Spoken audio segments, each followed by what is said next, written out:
আল্লাহ তাআলা বলেন ফালাম্মা তারাআল জামআনি ক্বালা আসহাবু মূসা ইন্না লামুদরাকুন। আল্লাহ রাব্বুল আলামিন জানায় দেন, যখন এক দল আরেক দলরে দেখতেছে, ফেরাউনের বাহিনী চিন্তা করে পাইছি বাগে আজকে সমূলে শেষ করে দিব। কিন্তু বনি ইসরাইল চিন্তা করে আজকে আর বাঁচার কোনো উপায় নাই। এই জন্য মূসা আলাইহিস সালামের সাথীরা বলতেছে, মূসা ইন্না লামুদরাকুন, মূসা আমরা ধরা পড়ে গিয়েছি। এখনো ধরা পড়ে নাই, কিন্তু বলতেছে যে ধরা পড়ে গিয়েছি। কেন? কারণ অনেক সময় অনেক মানুষ আসন্ন বিপদ অনুধাবন করে বলে আমি মরেই গেছি, আসলে সে মরে নাই। কেন বলে? বলার কারণ হলো আসন্ন বিপদের ভয়াবহতা অনুধাবন করতে পাইরা সে বলে যে আমরা ধরাই পড়ে গেছি, মরেই গেছি। কারণ তারা চিন্তা করতেছে লড়াই করার জন্য অস্ত্র নাই, পার হওয়ার জন্য কোনো ব্যবস্থা নাই, তাহলে ধরা পড়তে আর বাকি কোথায় আছে? কিন্তু রাতের বেলা এই পথে মূসা আলাইহিস সালাম তার নিজ সিদ্ধান্তে উম্মতদের আনেন নাই, বরং এই পথে আসার নির্দেশ মূসা আলাইহিস সালামকে যিনি দিয়েছেন তিনি কে? মূসা আলাইহিস সালামের সাথীরা বলতেছে, ক্বালা আসহাবু মূসা ইন্না লামুদরাকুন, মূসা আমরা ধরা পড়ে গিয়েছি। আর মূসা আলাইহিস সালাম বলতেছেন, কাল্লা, কখনোই নয়। মূসা আলাইহিস সালাম তাদের জবাবে, তাদের কথার জবাবে স্পষ্ট কথা, কাল্লা, কখনোই নয়। তার মানে এখনো পড়ব না, পরেও পড়ব না, কখনোই ফেরাউন আমাদের ধরতে পারবে না। ওরা হয়তো প্রশ্ন করতে পারতো, পার হওয়ার কিছু নাই, লড়াই করার অস্ত্র নাই, একেবারে নিকটে চলে আসছে, কিভাবে বলেন ধরা পড়ব না? মূসা আলাইহিস সালাম বলেন, ওদের সাথে অস্ত্র আছে, ওদের সাথে লোকবল আছে, আমাদের সাথে অস্ত্র নাই, পার হওয়ার জন্য কিছুই নাই, কিন্তু ধরা হলো ইন্না মাইয়া রব্বি, আমার সাথে কে আছে? জোরে বলেন তো, আল্লাহ আছে। রাসূলুল্লাহ সাল্লাল্লাহু আলাইহি ওয়াসাল্লাম যখন হিজরত শুরু করছে, মক্কা থেকে মদিনা দক্ষিণ দিক, রওনা দিয়েছে উত্তর দিক, বিপরীত দিক, কৌশল অবলম্বন কইরা। কারণ ইতিমধ্যে মোটামুটি কানে কানে পৌঁছায় গেছে যে নবীজি ইয়াসরিবে হিজরত করবে, দক্ষিণ দিকে তারা তালাশ করবে, স্বাভাবিক বিষয়। নবীজি এবার উত্তর দিকে রওনা দিয়েছে, একেবারে সাওর পর্বতে অনেক উঁচু, ওই জায়গায় গিয়া গর্তে আত্মগোপন করছে। কাফেররা এত চতুর, এত চালাক, খুঁজতে খুঁজতে গিয়া একেবারে ওই গুহার কাছে পৌঁছায় গেছে। আবু বকর সিদ্দিক রাদিয়াল্লাহু তাআলা আনহু বলেন, কাফেররা আমাদের খুঁজতে খুঁজতে একেবারে গর্তের নিকটে চলে আসছে। কে কি বলে, কোন কথা বলে, আমি সব শুনতেছি, সবাইকে আমি চিনতেছি। আবু বকর সিদ্দিক রাদিয়াল্লাহু তাআলা আনহুর চেহারার মধ্যে চিন্তার ছাপ। আবু বকর তো জিলাপি খাওয়াইয়া আশেকে রাসূল না, আবু বকর তো খাঁটি আশেকে রাসূল। আবু বকর যদি কথার কথা 100 হায়াত পাইতো, 100 জীবন যদি বলা হইতো নবীর জন্য এই 100 জীবন কোরবান করতে হবে, আশেকে রাসূল আবু বকর 100 জীবন নবীর জন্য কোরবান করার জন্য প্রস্তুত। সে নিজের জন্য চিন্তিত নয়, বরং চিন্তিত নবীর জন্য। আবু বকর সিদ্দিক রাদিয়াল্লাহু তাআলা আনহু বলেন, ওরা আমাদেরকে পাওয়ার জন্য দূরে কোথাও যাওয়া লাগবে না, শুধু যদি ওরা ওদের পায়ের দিকে নজর দেয় আমাদেরকে দেখতে পাবে, এমন অবস্থা। চিন্তা করেন ওই অবস্থায় কি পরিণতি বা কি চিন্তা মানুষের হতে পারে।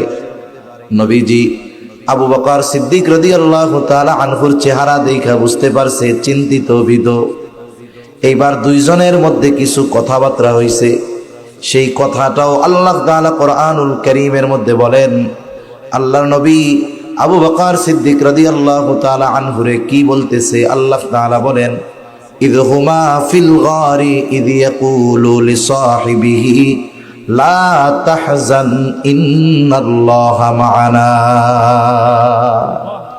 আবু বকর, চিন্তা কইরো না, ওরা যত কাছে হয় হোক, তুমি আর আমি দুইজন এই জায়গায় আছি, দুইজন, এমনটা ভাইব না। ইন্নাল্লাহা মা'ানা, আমাদের সাথে আছে কে? আমাদের সাথে আছে আল্লাহ। অথচ মুসা আলাইহিস সালাম বলছে ইন্না মাইয়া রব্বি, উনি তো বলে নাই ইন্নাল্লাহা মা'ানা, এটা কয় নাই, কইছে ইন্না মাইয়া রব্বি, আমার সাথে আমার রব আছে। যাই হোক, ওইদিকে যাইতে গেলে অন্য কথায় চলে যাবে। মুসা আলাইহিস সালাম বললেন ইন্না মাইয়া রব্বি সায়াহদিন, এখনই তিনি আমাদের পথ দেখায় দিবে। এই পথ দেখায় এই পর্যন্ত যেই রব এনেছে সেই রব আমার সাথে আছে। এখন আমাদের পথ কি সেটাও রব আমাকে দেখায় দিবে। আল্লাহ তাআলা পথ দেখায় দিলেন। আল্লাহ তাআলা ওহী পাঠায় দিলেন, আনিদ্রিব বিআসাকাল বাহর ফাআওহাইনা ইলা মূসা আনিদ্রিব বিআসাকাল বাহর। আল্লাহ তাআলা বলেন, আমি প্রত্যাদেশ পাঠায় দিলাম মূসা আলাইহিস সালামের কাছে, আপনার হাতে যেই লাঠিটা আছে এই লাঠিটা দিয়ে আপনি সমুদ্রের উপরে আঘাত করে। আমরা হইলে কইতাম যে কি জন্য আঘাত করতে কইল, এটা দিয়ে বাড়ি মারলে কি হবে? মূসা আলাইহিস সালাম বাড়ি মারছে সাগরের উপরে, আল্লাহ আদেশ করছে, মারছে। বাড়ি মারার সাথে সাথে ফাং ফালাকা ফাকানা কুল্লু ফিরকিন কাত্তাউদিল আযীম। লাঠি দিয়ে আঘাত আমরা করলে সমুদ্রের মধ্যে একটা ঢেউ হবে না, কারণ সমুদ্রের ঢেউয়ের যে সাইজ, আমাদের লাঠির বাড়িতে ওইটাতে ঢেউও উঠবে না। মূসা আলাইহিস সালাম বাড়ি মারার সাথে সাথে সাগর ফাইটা দুই ভাগ হয়ে গেছে। সুবহানাল্লাহ। এবার তো ফাইটা গেল, দুই দিক দিয়ে দুই ভাগ, পাহাড় সাদৃশ্য উঁচু দেয়ালের মতো হয়ে গেছে। আল্লাহ তাআলার আদেশ, মুহূর্তের ভিতরে সমুদ্রের তলদেশ শুকায়া দিছে আল্লাহ। এইবার বনি ইসরাইলের জন্য রাস্তা হয়ে গেল। বনি ইসরাইল ওই রাস্তা পাড়ি দিয়ে সমুদ্রের অপর পাড়ে পৌঁছায় গেল। ফেরাউনও তাদের পিছু ধাওয়া করতে করতে চলে আসছে। ফেরাউন সে খুব ভালো মতো জানে এই রাস্তা ওদেরকে বিপদ থেকে বাঁচাইছে, আর এই রাস্তা আমার জন্য বিপদের কারণ হতে পারে। জানার পরেও মানুষ অনেক সময় ভুল করে। কেন? বলে তার দিমাগ, তার অহংকার, প্রতিশোধের নেশা, জুলুমের নেশা, এটা তারে দিয়া ভুল করায় ফেলে, তার দিমাগরে বিকল বানায় ফেলে। তখন এজন্য আল্লাহ রাব্বুল আলামিন আরেক জায়গায় বলেন, وجاوزنا ببني إسرائيل البحر فأتبعهم فرعون بجنوده بغيا وعدوا। আল্লাহ তাআলা তো বনি ইসরাইলদের সমুদ্র পার করায় দিলেন। ফেরাউন কি করলো? তার সৈন্য সামন্ত সহ বাগিয়া ওয়া আদওয়া, শত্রুতা পোষণ কইরা, দেমাগ দেখায়া, সীমা লঙ্ঘন কইরা, তাদেরকে সমূলে নিশ্চিহ্ন করার আশায়, ব্রেন ঠিক নাই, পেছনে অনুসরণ করা শুরু করছে। সমুদ্র পাড়ি দিয়ে তারা চলে গেছে অপর প্রান্তে, নিরাপদ জায়গায়। আর ফেরাউন তার বাহিনী নিয়ে পৌঁছায় গেছে মাঝ দরিয়ায়, একেবারে সমুদ্রের তলে। রাস্তা যাদের জন্য আল্লাহ বানাইছেন তাদের ব্যবহার শেষ, রাস্তার আর কোনো প্রয়োজন নাই। আল্লাহ তাআলা আদেশ দিলেন পানিকে আগের অবস্থায় হয়ে যাওয়ার জন্য। পানি আগের অবস্থায় চলে গেল। স্বাভাবিকভাবে অনেক সময় বন্যার পানিতে বড় বড় বাঁধ ভেঙে যায়, ভেসে যায়। অনেক মানুষ সমুদ্রের স্রোতে, সমুদ্রের ঢেউয়ের আঘাতে মইরাও যায়। উপর থেকে যখন একসাথে পানিগুলা পড়ছে, সব একসাথে শেষ, কিন্তু আল্লাহ তাআলা ফেরাউনকে সহজে ছেড়ে দেয় নাই। ফেরেশতা এসে নিচের থেকে উপরে উঠাইছে, চুবনি চলতেছে, চুবনি। ঈমান আনার ঘোষণাও দিয়েছে, কিন্তু তার এই ঈমান আনার ঘোষণা আল্লাহ তাআলা কবুল করেন নাই। কারণ হলো, যখন কোন জাতির উপরে আল্লাহর গজব চলে আসে, গজব আসার পরে যদি তওবা করে ঈমান আনে সেটা আল্লাহর কাছে কবুল হয় না। তো গজব আসার পরে ঈমান আনার ঘোষণা দিয়েছে, এজন্য কবুল হয় নাই। এখন ওই পাশে ফেরাউনের এই করুণ পরিণতি মুসা আলাইহিস সালামের উম্মতেরা, বনি ইসরাইলেরা একেবারে সামনাসামনি দেখছে। আচ্ছা, এই যে অল্প সময়ের মধ্যে ঘটে যাওয়া ঘটনাটা, চলে আসতেছিল সশস্ত্র, কোনো উপায় ছিল না বাঁচার। মুহূর্তের ভিতরে আল্লাহ সমুদ্রের মধ্য দিয়ে শুকনা রাস্তা বানায় দিছে। আবার কাদা টাদা থাকলে তো ঝামেলা হইতো, রাস্তা শুকনা হয়ে গেছে, টনটনা। এরপরে ওই পারে গেছে, যাওয়ার পরেও একটা চিন্তা হয়তো থাকতো যে পার হইয়াই পারে আসলাম, যদি কোনোদিন ফেরাউনের হাতে ধরা খেয়ে যাই। আল্লাহ তাআলা মুসা আলাইহিস সালামের যে বক্তব্য, কাল্লা, কখনোই ধরা খাবো না, আল্লাহ তাআলা ওই বক্তব্যের সত্যায়ন, বাস্তবায়ন বনি ইসরাইলদেরকে নিজ হাতে দেখায় দিছে। সামনে দেখ, আমার নবী বলছে ধরা পড়বো না কখনো। কারণ কি, তোরা তো এই পারে আসলি, সাথে সাথে ভবিষ্যতেও যেন ফেরাউনরে নিয়ে শঙ্কিত না হইতে হয়, এজন্য লোহিত সাগরের মধ্যে ওরে শরীর সমাধি ঘটায়া দিলাম।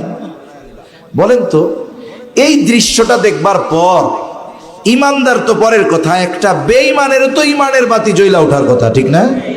আল্লাহর প্রতি সর্বোচ্চ আস্থাশীল হয়ে যাওয়ার কথা, ওই নবীর প্রতি সর্বোচ্চ আনুগত্যশীল হয়ে যাওয়ার কথা ছিল, ঠিক কিনা বলে?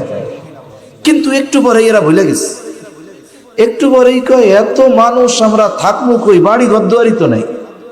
ওইখানে তো যা ছিল, ঘর টর ছিল, রাত্রে থাকা যাইতো, বৃষ্টি হইলে বাঁচা যাইতো, রোদের উত্তাপ থেকে বাঁচতে পারতাম। বলেন তো, যেই আল্লাহ সমুদ্রের মধ্যে দিয়ে রাস্তা বানায়া দিলেন, তাদের চোখের সামনে ফেরাউনের করুণ পরিণতি আল্লাহ ওদেরকে দেখায়া দিলেন, সেই আল্লাহ যদি ওকে মারতেই চাইতো তাইলে এই পাড়ে আনার কি দরকার ছিল? ওই পাড়েই সাইজ করায় দিতে পারতেন, ঠিক কিনা কন? তাহলে বুঝতে হবে যে আল্লাহ আমাকে এত নিয়ামত দিলেন, সে আল্লাহ আরো বেশি দেওয়ার ক্ষমতা রাখেন। এখন কি হলো, মেঘমালাকে আল্লাহ তাআলা তাদের জন্য ছাদ বানায়া দিল। সুবহান। এখন কই যা হইল হইল, না খাইয়াই মরতে হবে, এত মানুষের খাবার কই? আল্লাহ তাআলা আসমানি খাবারের ব্যবস্থা করে দিলেন। এই যে কথাগুলার দ্বারা, চিন্তাধারাগুলার দ্বারা কি বোঝা যায়? সব নাশকরি, সব কি নাশকরি। আল্লাহ তাআলা মান্না সালোয়ার ব্যবস্থা করে দিলেন, বললেন এইগুলো জমা করবা না, শুধু খাবা, কোনো অসুবিধা নাই। কিন্তু একটা সময় তাদের ওই আসমানি খাবার আর ভালো লাগে না, পেঁয়াজ খাইতে চায়, রসুন খাইতে চায়, শাক সবজি এইগুলা খাইতে চায়। তার মানে আল্লাহর দেওয়া আসমানি খাবার বাদ দিয়া গন্ধওয়ালা খাবার খাইতে চায়, ডাল খাইতে চায়। ও বাসলিহা ও আদাসিহা ও বাসলিহা, পেঁয়াজ খাইতে চায়, আদাস ডাল খাইতে চায়।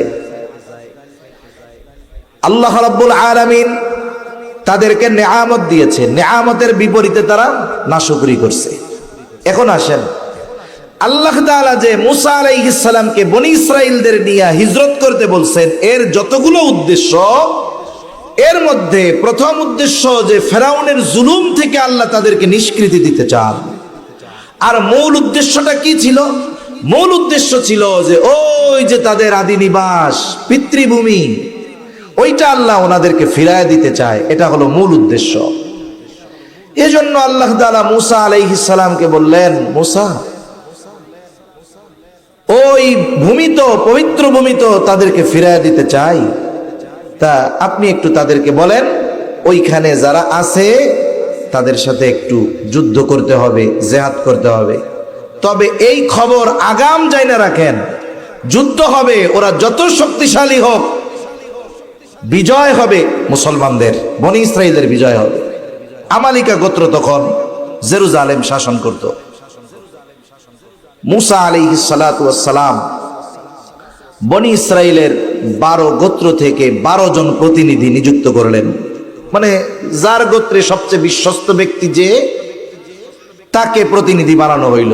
এই 12 জনরে পাঠানো হয়েছে যে দেখে আসো এলাকার অবস্থাটা কি। এখন এই 12 জন জেরুজালেম শহরে ঢুকছে। তাদের স্বাস্থ্য বিশাল আকার আকৃতি, তাদের দেহ অনেক চওড়া, লম্বা, বড়, শক্তিশালী, সুঠাম দেহী। স্বাভাবিক আপনাদের এলাকায় যদি কোনো চায়নার লোক আসে, এমনিই বলা লাগবে না, এমনিই বোঝা যাবে যে এই লোক আমাদের এলাকার না, ঠিক না? তামালিকা গোত্রের এক লোক এই 12 জনকে দেখে বুঝতে পারছে যে এরা তো আমাদের এলাকার লোকজন না, তাইলে গুপ্তচর বৃত্তি করতে আইছে, গোয়েন্দাগিরি করতে আসছে, হয়তো আমাদের কোনো ক্ষতি টতি করবে, এই চিন্তা কইরা ওই লোক একাই 12 জনের বাইন্দা বাদশার কাছে নিয়ে গেছে। একজন 12 জনের বাইন্দা ফেলছে। এখন এই 12 জন বাদশার দরবারে নিয়ে যাওয়া হইল। বাদশাহ জিজ্ঞাসা করতেছে, কোথা থেকে আসছো? সর্বশেষ আলোচনার পরে বাদশাহ তার সভাসদদের কাছে সিদ্ধান্ত চাইল, কি করা যায়, এই 12টারে মেরে ফেলি নাকি ছেড়ে দিব, কি করবো? কয়েকজন পরামর্শ দিছে, এদেরকে মারার দরকার নাই, এরা 12 জন মোটামুটি আমাদের শক্তি সম্পর্কে জানতে পারছে, এদেরকে ছেড়ে দেন। ছেড়ে দিলে কি হবে? যে এরা ওদের গোত্রের কাছে গিয়া আমাদের শক্তি পাওয়ার ক্ষমতার কথা বলবে, আর আমাদের এই পাওয়ার ক্ষমতার কথা ওরা যখন জানবে, ওদের যদি আমাদের দেশ আক্রমণ করার ইচ্ছাও থাকতো, ওইটা ভুলে যাবে। বাদশা বলল, হ্যাঁ এটাই ভালো কাজ হবে। এবার 12 জনকে ছেড়ে দিচ্ছে। মুসা আলাইহিস সালামের কাছে গিয়া 12 জন বলতেছে যে এলাকা তো খুব সুন্দর, কারণ এই পৃথিবীতে যতগুলা পুরাতন শহর আছে এর মধ্যে পুরাতন শহরগুলোর মধ্যে অন্যতম শহর হলো জেরুজালেম। বারবার এই শহরকে ধ্বংস করে দেওয়া হয়েছে, কিন্তু নিশ্চিহ্ন করে দেওয়া যায়নি। আল্লাহ তাআলা আবার এই শহরে জাগ্রত করছে। ওরাও মনে করতেছে যে এটারে ভাঙ্গা মনে হয় নিশ্চিহ্ন করে দেওয়া যাবে, থার্ড টেম্পল, তৃতীয় মন্দির বানাবে, দাজ্জালের আগমনের রাস্তা প্রশস্ত করবে। মনে রাখতে হবে, অনেক সময় ওই ধ্বংসস্তূপের মধ্য থেকেই নতুন করে ভিত্তি গড়ার লোক আল্লাহ তাআলা তৈরি করে দেয়, ঠিক কিনা বলে? আমরা তো আফসোস করি, আবার আল্লাহ তাআলার কাছে আশাও করি। ওরা যেই মাসিহের অপেক্ষা করতেছে, আমরা তো আর এক মাসির অপেক্ষায় আছি, ঠিক কিনা বলেন? ওইটা যদি আসে তাহলে আমাগোটাও তো আসবে। কিন্তু মুসলমানদের এই রক্তাক্ত দেহ আর্তনাদ, এটা তো একজন ইমানদার মুসলমানের দিলকে প্রকম্পিত না করে, কান্না না করায় পারে না। তা যখন মুসা আলাইহিস সালামের কাছে এসে বলছে যে এরা তো এরকম শক্তিশালী, তা মুসা আলাইহিস সালাম বলছে এমনি তো সব ভালো, কিন্তু শক্তিশালী এরকম। বলছে তোমরা তোমাদের গোত্রের কাছে গিয়ে শুধু বলবা যে এলাকা সুন্দর, শহর সুন্দর, উর্বর জমি, কোনো কিছুর অভাব নাই, বসবাস করার সর্বোচ্চ উত্তম স্থান এটা, কিন্তু ওরা যে এত শক্তিশালী এটা বলার দরকার নাই। কিন্তু বিষয় হলো কি, আমরা তো মানুষ, মানুষের কিছু সৃষ্টিগত খাসলাত আছে। নবী রাসূলগণ তো আলাদা, তাদের একনিষ্ঠ সহচরগণ আলাদা, কিন্তু আমরা সাধারণ মানুষের অবস্থা হইল, আমাদেরকে কেউ কোনো কথা বলার পরে যদি বলে অমকের কাছে কইেন না, কাম সারা, এই কথাটা বাস্ট যদিও 10-15 দিন পরে হইতো, এইবার ওই কথা আর 2 দিনও টিকে না, ওই দিনেই কথা বাস্ট হয়ে যায়। 2 জন ছাড়া বাকি 10 জন তার গোত্রের কাছে গিয়া বলছে, জানো কোন শহরে নিতে চাই আমাগো, কাগলকে যুদ্ধ করতে হবে জানো, একজনই 12 জনের প্যাকেট করে ফেলছে, আর এগুলোর সাথে যুদ্ধ চলবো। 2 ব্যক্তি শুধু বলে নাই, একজন হলো ইউশা ইবনে নুন, পরবর্তীতে আল্লাহ ওনারে নবুয়তি দান করছে, আর একজন হলো কালেব ইবনে ইউফানা। তাফসীরের মধ্যে আসছে এই 2 জনরে আল্লাহ পরবর্তীতে নবুয়ত দিছে। এই 2 জন ছাড়া বাকি 10 জন তাদের গোত্রের কাছে গিয়া এগুলা ফাঁস করে দিচ্ছে। যখন এই 10 জনের গোত্রের কাছে বলছে, বাকি 2 জনের গোত্রের লোকও তো খবর জেনে গেছে যে অবস্থায় এই। এবার মুসা আলাইহিস সালাম তাদেরকে যুদ্ধ করার নির্দেশ দিবেন, কিন্তু দেওয়ার আগে এই অতীতের নেয়ামতের কিছু কথা স্মরণ করায় দিচ্ছে।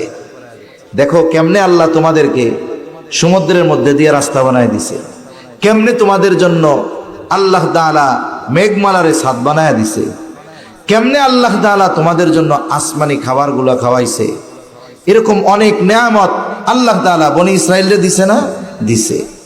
অনেক সময় হয় একটা কাজ আপনি একজনের হঠাৎ করে বললেন যে এটা আমারে কইরা দাও বা করো, সে করবে না, কিন্তু অতীতে আপনি যদি তার সাথে কোনো ভালো আচরণ করে থাকেন, আপনি যদি সেই অতীতের ভালো কথাগুলা তুইলা ধইরা বলেন যে ভাই তোমার সাথে আমার কত সম্পর্ক, আমি তোমার জন্য চেষ্টা করছি এটা করার, তা আজকে একটা অনুরোধ করি, আমার এই কাজটা করে দাও না।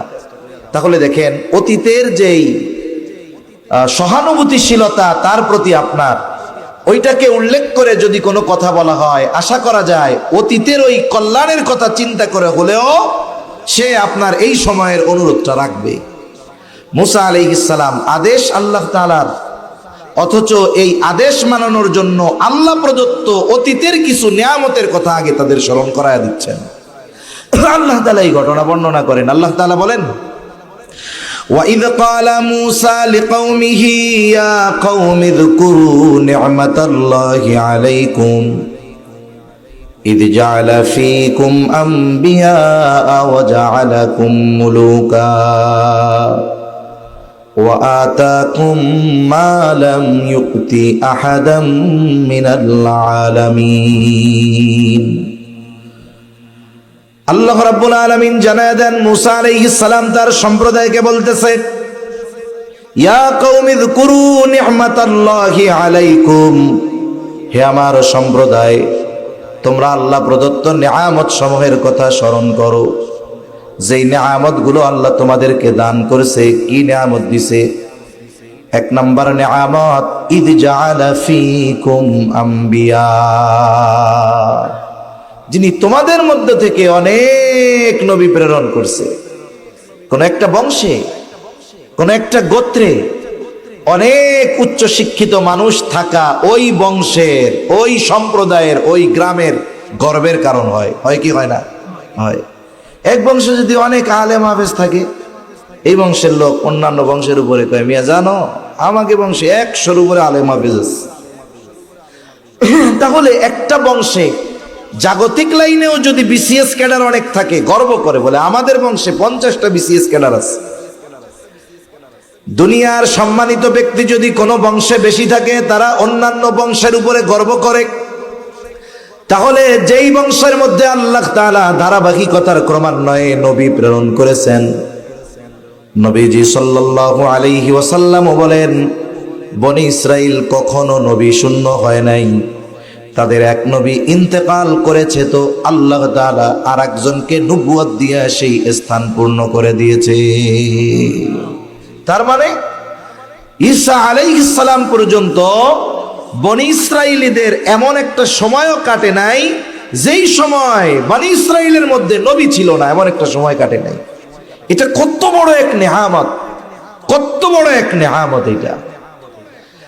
মুসা আলাইহিস সালাম তাই জানায় দিলেন, ইয জাআলা ফীকুম আম্বিয়া, এর দ্বারা আল্লাহ তাআলা কত সম্মানিত করেছেন বনি ইসরাইলীদের। শুধু যে নবী দান করেছেন, পরলৌকিক সম্মান দান করেছে এমনটা নয়। ওয়া জাআলাকুম মুলুকা, মুসা আলাইহিস সালাম বলেন, তোমাদেরকে আল্লাহ তাআলা দুনিয়ার বাদশাহী দান করেছে।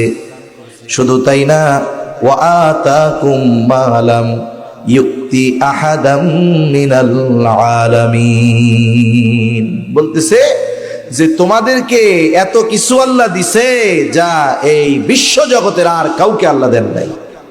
এটা আমার আপনার নবী আসার পরে আর ওইটা নাই। তো ওই সময়ের কথা ওইটা, যে এই পর্যন্ত আল্লাহ তাআলা তোমাদেরকে যা দিয়েছে গোটা বিশ্ব জগতের আর কাউরে দেয় নাই। অগণিত নিয়ামতে আল্লাহ তোমাদের ভরপুর করে দিয়েছে। এখন এই মালিক তোমাদেরকে আর একটা নিয়ামত দিতে চায়, যেটা হলো এই পৃথিবীর সবচাইতে দামি জমিন। এখন যেটা ওই সময় আর কি, ওই জেরুজালেম তোমাদের আদি নিবাস, এটা তোমাকে আল্লাহ আবার ফেরত দিতে চায়। এখন পৃথিবীর সবচাইতে বরকতময় ভূমি, এইটা আল্লাহ তোমাদেরকে দিয়া দিবে। দামি জিনিস সহজে পাইলে এটার কদর মানুষ করে না, বুঝেন নাই? দামি জিনিস সহজে পাইলে কদর করে। আমাদের এলাকায় আমি এক লোকরে চিনি, তার সম্পদ এত পরিমাণ ছিল একসাথে, অনেকের তো এই জায়গায় একটু এই জায়গায় একটু, ওই রকম না। ওনার জমি ছিল একসাথে, এক একদিন ওনার জমিতে 100, 150, 200 মানুষ লাগতো কাজ করাইতে। সকালবেলায় উনি যাইতেন, চেয়ারে বসতেন, ছাতা নিয়ে পিছনে লোক ধরে রাখতো, আর মানুষেরা ওনার জমিতে কাজ করতো। আল্লাহর বান্দা মারা গেছে, তার সন্তানেরা এক যুগ এই সম্পদ ধরে রাখতে পারে নাই। অথচ হিসাব ছিল যদি জমি বেচা বেচাও খায় আলিশান ভাবে চলতে পারবে। কিন্তু কেমনে শেষ হয়ে গেল?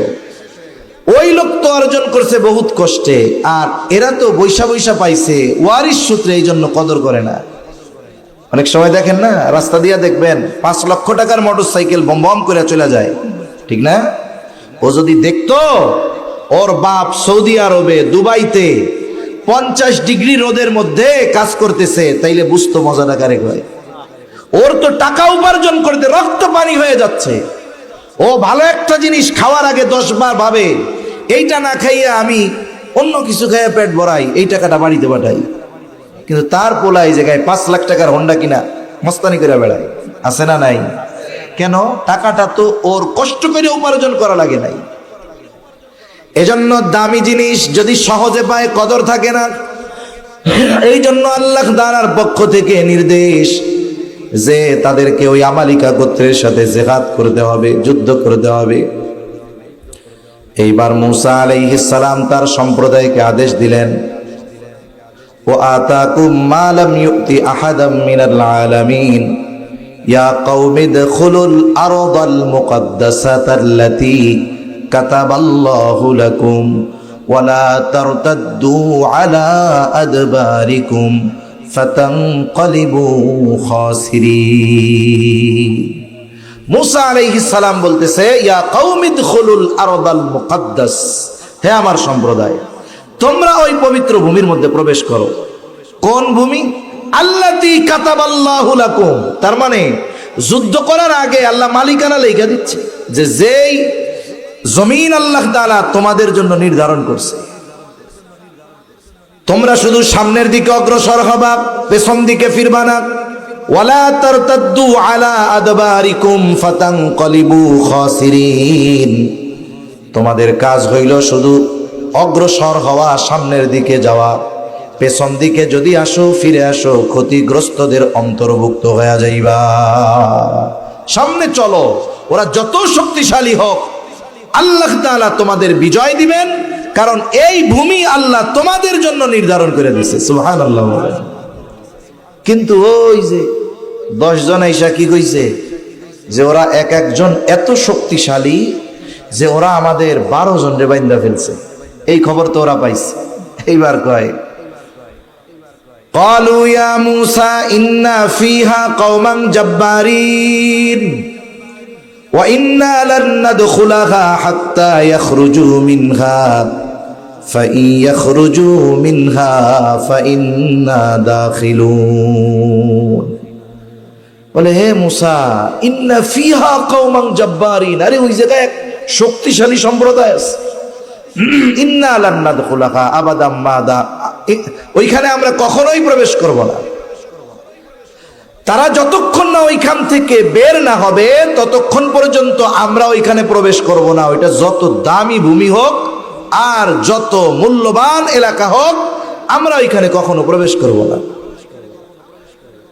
মূসা আলাইহিস সালাম এত সুন্দর করে ওয়াজ করে তাদেরকে বুঝাইলেন।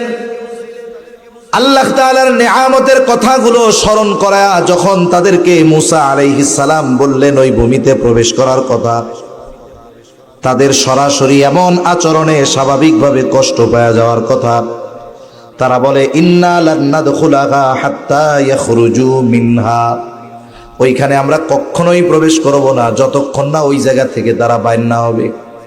তাহলে বাইর করবে কেডা? তার মানে কয় বাকি কামটাও আল্লাহরে করে দিতে কর, মানে আমরা যাইতে পারুম না, ওরা বাইর হবে, তাহলে বার করে দিবে কেডা? তার মানে বলতে চাচ্ছে শুরুতে যে ওই যে যেরকম রাস্তা হয়েছে, খাবার দাবার খাইছে, ওরকম আল্লাহ বাইর করে দিলেই তো হয়, আমাকে যাওয়া টাওয়ার দরকার আছে।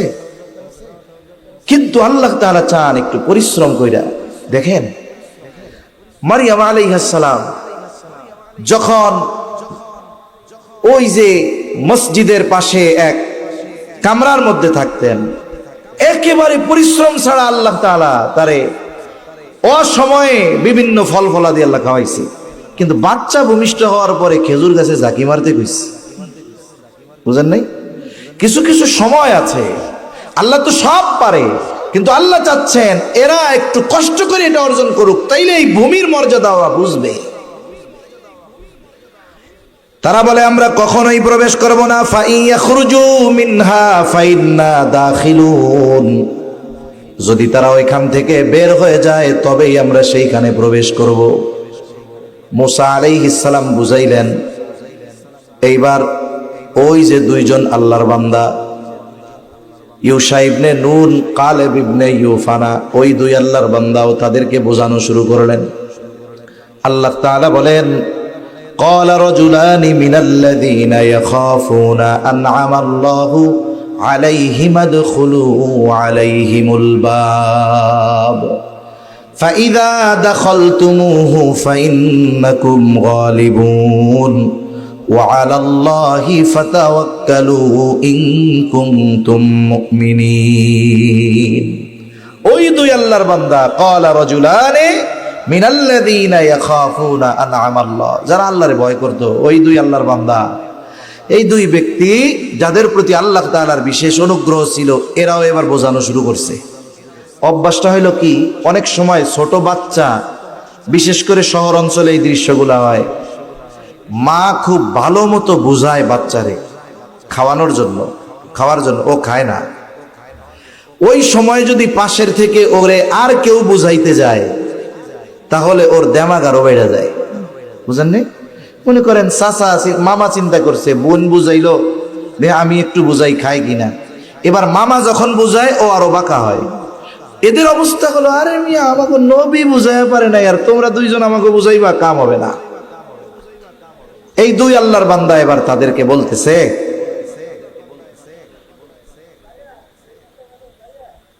উদখুলু আলাইহিমুল, তোমরা শুধু শহরের দরজা দিয়ে প্রবেশ করো, যুদ্ধ করার নিয়তে শহরের দরজা দিয়ে শুধু তোমরা শহরের মধ্যে ঢুকবা, আর কোনো কাম নাই, খালি ঢুকো। ফাইদা দাখালতুমুহু ফাইন্নাকুম গালিবুন, যুদ্ধ থাকলো শুধু তোমরা সাহস করে শহরের দরজা অতিক্রম করে ভিতরে ঢুকো। যদি ঢুইকা যাও ফাইন্নাকুম গালিবুন, তোমরাই বিজয়ী হয়ে যাইবা। وعلى الله فتوكلوا إن كنتم مؤمنين, আর তোমরা যদি মুমিন হও আল্লাহর উপরে ভরসা করো, আল্লাহর উপরে ভরসা কইরা শহরের দরজা অতিক্রম করো, ওরা যত শক্তিশালী হোক না কেন বিজয় দান করবে কে? আগের জবাবটা যেমন ছিল, ওই যে বললাম মা বুঝাইয়া খাওয়াইতে পারে নাই, মামা যখন বোঝানো শুরু করছে আরো বেকা হয়েছে। এইবারের জবাবটা আরো কঠোর। এইবার তারা বলতেছে, ক্বালু ইয়া মূসা ইন্না লান নাদখুলাহা আবাদাম মা দামু ফিহা, হে মূসা ইন্না লান নাদখুলাহা আবাদান, ওখানে আমরা কখনোই প্রবেশ করব না। আবাদাম মা দামু ফিহা, যতক্ষণ তারা ওইখানে আছে ততক্ষণ আমরা প্রবেশ করব না। এমনিও ঢুকতে পারবো না, যুদ্ধ করতে পারবো না। এখন যদি যুদ্ধ করতে হয় ফাযহাব আনতা ওয়া রাব্বুকা ফাকাতিলা ইন্না হাহুনা কাঈদুন। ওরা বলতেছে যুদ্ধ তো করতে হবে, ফাযহাব আনতা ওয়া রাব্বুক, তুমি আর তোমার রব গিয়া যুদ্ধ করো। আমরা এখানে বসলাম, আমরা যুদ্ধ করতে পারবো না, আমরা এখানে বসে থাকলাম, আমরা পারবো না যুদ্ধ। এইখানে সব মুফাসসিরিন এই জায়গায় মুসা আলাইহিস সালামের উম্মতের কথা বলতে গিয়ে আমার আপনার নবীর সাহাবায়ে কেরামের কথা উল্লেখ করছে, যে আল্লাহ তাআলা তাদের প্রশংসা তাওরাত ইনজিলে কেন করছে, কেন করছে, এর কারণটা কি দেখেন। এত নিয়ামত প্রাপ্ত হবার পরেও, আল্লাহ তাআলার এত কুদরত দেখার পরেও, নবীর এত মুআজিজা দেখার পরেও, সুনিশ্চিত বিজয়ের সুসংবাদ থাকার পরেও তারা ওই জালেমদের সাথে জিহাদ করার জন্য অগ্রসর হয় নাই। আল্লাহর পক্ষ থেকে আগে ঘোষণা দিয়ে দিছে না যুদ্ধ করার আগে, যে ওইটা তো আল্লাহ তোমাদের জন্য লেখা রাখছে, তোমরা শুধু ঢুকবা আর পাবা। এখানে বদর যুদ্ধের কথা মুফাসসিরিনে কেরাম আনছে। বদর যুদ্ধের প্রেক্ষাপট তো এরকম, মূলত তো যুদ্ধের জন্য যাওয়া হয় নাই, কিন্তু পরিস্থিতি এমন হয়েছে যুদ্ধ না কইরা উপায় নাই। আবু জাহেল ফিরা যায় নাই, সে চিন্তা করছে এবার আমার সুবর্ণ সুযোগ। এখনকার মতো দ্রুততার সাথে 1 ঘন্টায় 70 কিলোমিটার চলে যাওয়া যায় না। ওই সময় 70 মাইল পথ, অনেক পথ, কিন্তু ফিরে এসে লোক নিয়ে অস্ত্র সংগ্রহ করে আবার তাদের সাথে লড়াই করতে যাওয়ার সময় মুসলমানদের নাই। যা আছে ওইটা নিয়েই নামতে হবে কাফেরদের বিরুদ্ধে।